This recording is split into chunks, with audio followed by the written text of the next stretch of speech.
Bismillah, Assalamualaikum warahmatullahi wabarakatuh. Perkenalkan, kami dari kelompok 2 yang beranggotakan 5 orang, diantaranya Wahyuni Nurul Al-Quran, Agung Abdillah Syam, Muhammad Syarif Falgunandi, Muhammad Jamil M, dan saya sendiri, Nur Amanazara, akan mempresentasikan materi tentang konseling behavioral. Pengertian teori konseling behavioral. Konseling behavioral adalah salah satu dari teori-teori konseling yang ada pada saat ini.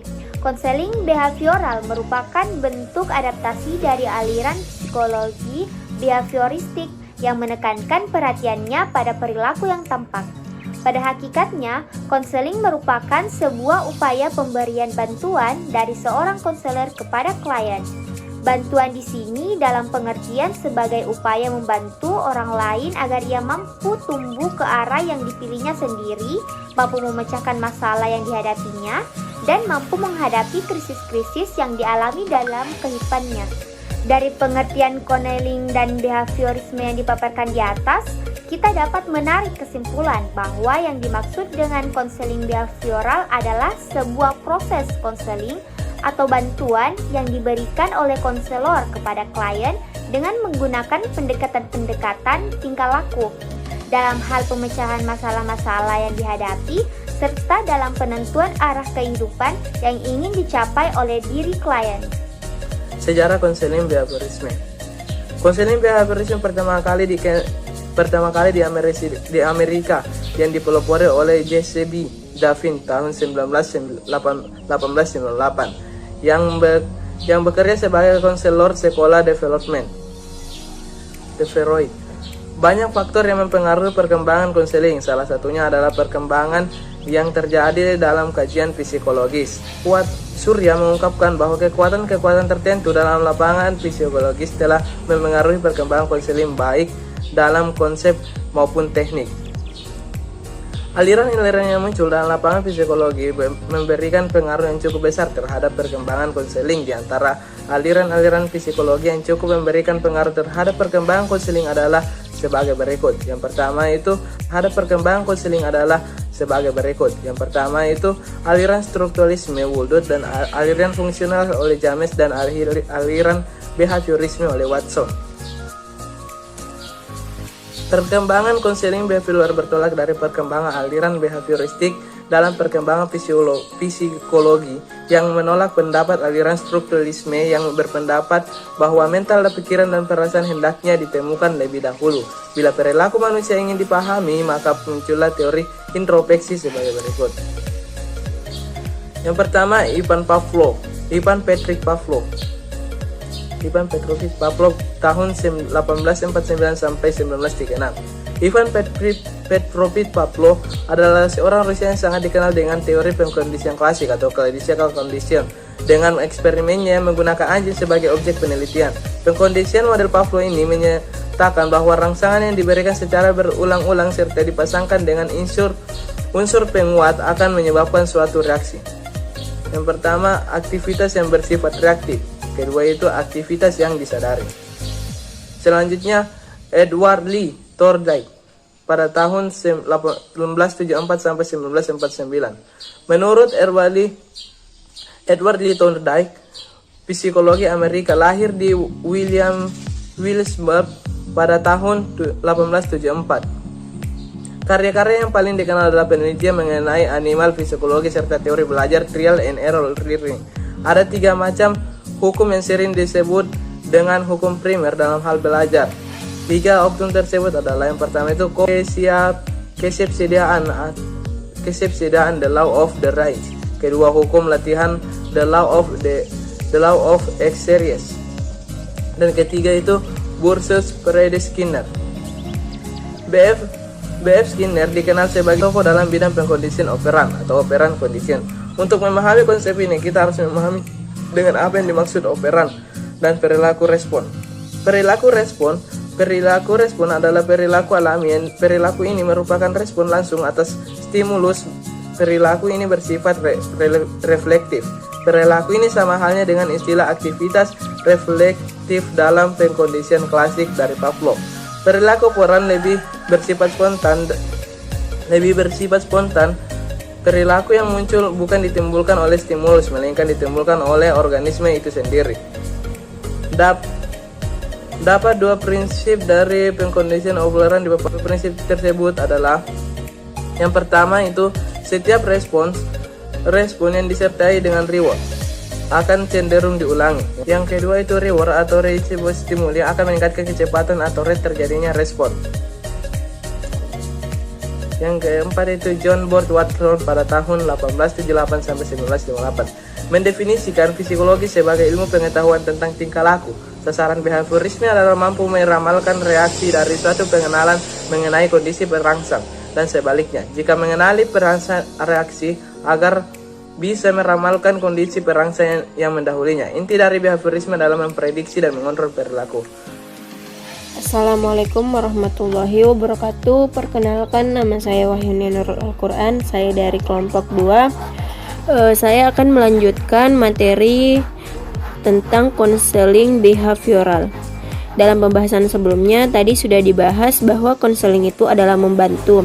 Sedangkan konsep dasar dari konseling tersebut adalah konsep dasar dari behaviorisme itu adalah prediksi dan kontrol atas perilaku manusia yang tampak. Hal yang paling mendasar dalam konseling behavioral adalah penggunaan konsep-konsep behaviorisme dalam pelaksanaan konseling, seperti reinforcement yang merupakan bentuk adaptasi dari teori pengkondisian klasik Pavlov dan pengkondisian operan dari Skinner. Menurut Surya, menyatakan bahwa ada 3 macam hal yang dapat memberi penguatan, yaitu yang pertama ada positive reinforcer, negative reinforcer, dan yang ketiga no consequence and natural stimuli. Setelah itu, bagian B ada konsep dasar teori konseling keluarga behavioral. Di dalam terapi keluarga ditekankan bahwa bagaimana mengubah perilaku anggota keluarga dalam memodifikasi gejala atau akibat dari suatu tindakan. Penekanan tersebut yaitu penghilangan perilaku yang tidak sesuai menjadi perilaku positif. Yang ketiga ada hakikat manusia dalam konseling behavioral. Hakikat manusia dalam pandangan para behavioris adalah pasif dan mekanistis. Manusia dianggap sebagai sesuatu yang dibentuk dan diprogram sesuai dengan keinginan lingkungan yang membentuknya. Lebih jelas lagi, bahwa Muhammad Surya itu menjelaskan tentang hakikat manusia dalam pandangan teori behavioristis sebagai berikut, yaitu dalam teori menganggap manusia bersifat mekanistik ataupun merespon kepada lingkungan dengan kontrol terbatas, hidup dari alam deterministik dan sedikit peran aktifnya dalam memilih martabatnya. Dapat kita simpulkan dari anggapan teori ini bahwa perilaku manusia adalah efek dari lingkungan, pengaruh yang paling kuat, maka itulah yang akan membentuk diri individu itu tersendiri. Yang keempat ada hubungan konselor dan klien. Yang menjadi perhatian utama adalah konselor behavioral adalah perilaku yang tampak dengan alasan banyak asumsi yang berkembang tentang pola hubungan. Konselor dan klien lebih manipulatif, mekanistik, dan sangat tidak pribadi. Namun seperti dituturkan oleh Rosjidan, salah satu aspek yang esensial dalam terapi behavioral adalah proses penciptaan hubungan pribadi yang baik.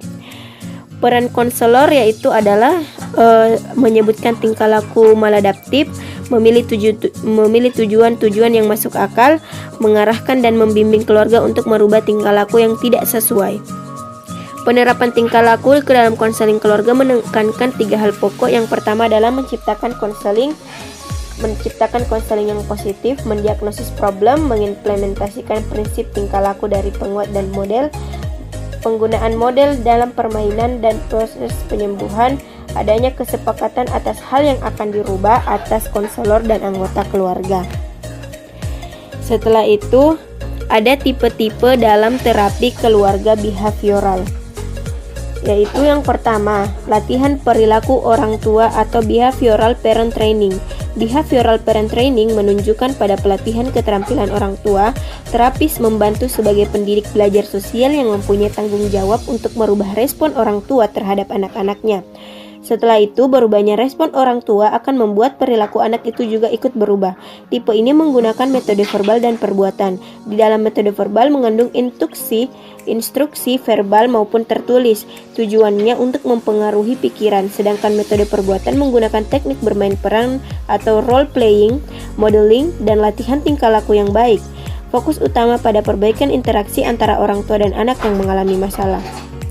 Yang kedua ada terapi pernikahan atau suami istri atau marriage, couples, therapies and education, dipelopori oleh Robert Lieberman pada tahun 1970 dan Richard Stuart pada tahun 1969. 4 komponen utama dalam terapi ini adalah yang pertama analisis perilaku dalam masalah suami istri. Analisis ini dilakukan berdasarkan hasil wawancara terhadap pasangan-pasangan dan jawaban dari angket yang diberikan. Yang kedua ada pembalasan yang positif yang membangun teknik pemikiran yang positif dengan caring day dan kontingensi kontrak dan di mana hari di mana anggota keluarga saling memperhatikan atau kontingensi kontrak. Setelah itu ada pelatihan keterampilan berkomunikasi pasangan belajar menggunakan kata saya dalam kalimat untuk mengekspresikan perasaan-perasaan mereka. Mereka belajar tentang masalah here and now yang mereka miliki dan kemudian merenungkan hal-hal pada masa lalu. Selanjutnya mereka mulai menggambarkan hubungan suami istri dengan spesifik. Di akhir latihan, pasangan dapat memberikan feedback positif terhadap perilaku pasangannya. Yang keempat ada latihan memecahkan masalah komponen itu dengan cara menyebutkan secara jelas apa yang mereka inginkan, kemudian merundingkan serta membuat kesepakatan. Setelah itu ada treatment pada disfungsi seksual, digunakan untuk membantu pasangan suami istri yang mengalami gangguan pada hubungan mereka yang kemudian menjadi masalah pasangan. Setelah itu yang keempat ada terapi fungsi keluarga atau functional family therapy. Dalam functional family therapy, pertolongan diberikan apabila hubungan interpersonal antar anggota keluarga dalam keadaan yang pertama adalah kontak atau closeness atau merging. Yang kedua ada anggota keluarga sama-sama bersaing di dalam keluarga. Yang ketiga ada distance atau independence atau parenting. Yang keempat ada anggota keluarga saling memisahkan diri, ada jarak di antara mereka. Setelah itu ada metode-metode konseling behavioral. Terdapat beberapa pendekatan atau metode yang diterapkan dalam konseling behavioral. Yang pertama ada operant learning, ada social modeling, yang ketiga ada cognitive learning, dan keempat ada emotional learning. Yang pertama itu operational learning, yang dimana pendekatan ini merupakan adaptasi dari dua kondisi atau dua teori, yaitu pendekatan memfokuskan pada penguatan dalam pembentukan perilaku klien yang dikehendaki. Yang kedua ada pendekatan belajar, yang dimana sosial bertolak dari pendapat Bandura tentang 3 sistem terpisah namun merupakan sistem pengatur yang saling berkaitan. 3 aspek tersebut adalah peristiwa stimulus eksternal dan penguat eksternal, dan yang paling penting adalah proses perantara kognitif.